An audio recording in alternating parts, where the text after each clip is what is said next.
Good evening, good evening. Welcome to Interesting Talks with Footprints. Hopefully your glass is half full rather than half empty. And you do remember, you can top it back up no matter where you are in life. Today is going to be one of the last talks of this 2025.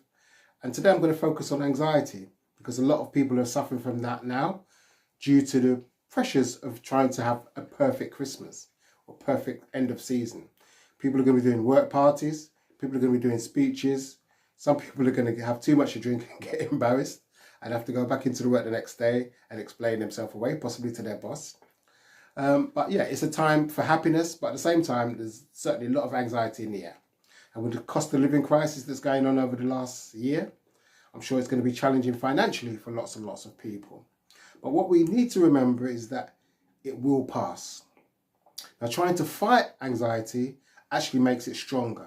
So sometimes it's just best to sit with it, accept that you're feeling anxious, note down the reasons why you're feeling anxious, possibly write that down. Writing stuff down does really help.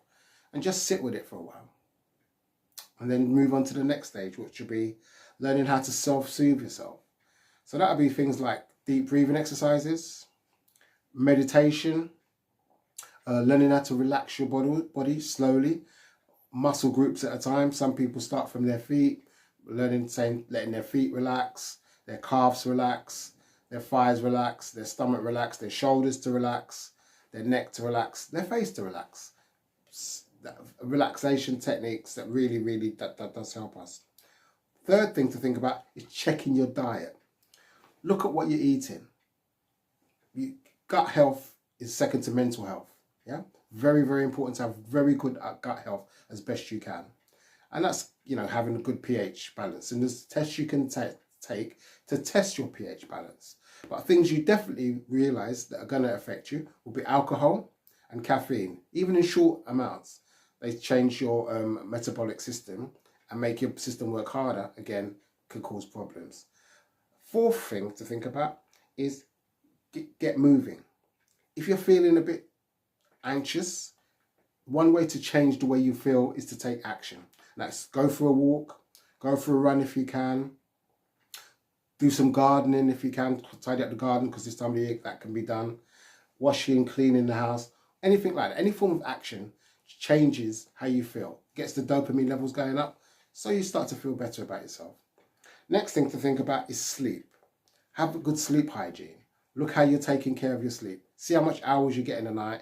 Even keep a sleep journal or sleep diary to see how many hours you get in sleep per night and the quality of the sleep. There's apps that you can get these days and most phones have them. So you're aware of how you're sleeping.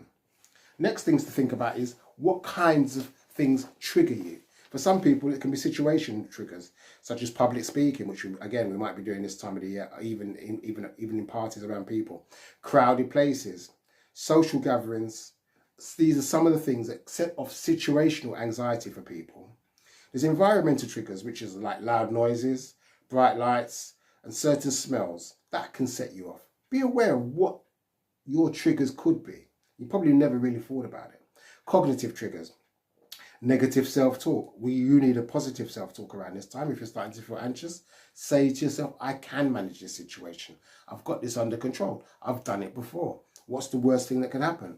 And if you do start catastrophizing, write a list of the two sides, what's good can happen and what bad can happen and what's most likely to happen. Give it a score out of 1 to 10 to deal with that. And fear of failure. I mean, again, fear of failure does cause people to feel anxious. But if that's something that triggers your anxiety, then be aware of it. And then note down how likely you are to succeed at whatever you're trying to do this time of the year and what the chances are of you succeeding at it. And what experience have you done with this situation before that's helped you to get through it.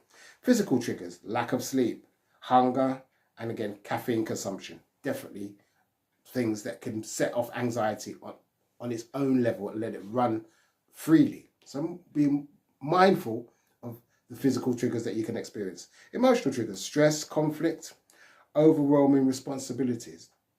Some people have a lot of responsibilities at work, they're head of the family, got lots of children to take care of, or you've got a job where you're responsible for lots of employees, and of course people will be getting sick this time of the year and people won't be turning up and it'll be stressful for a manager to manage, so bear that in mind. But again, going back to the first thing, things will pass. So emotional triggers is something that can also happen in the household with your partner, with your siblings, or with your children.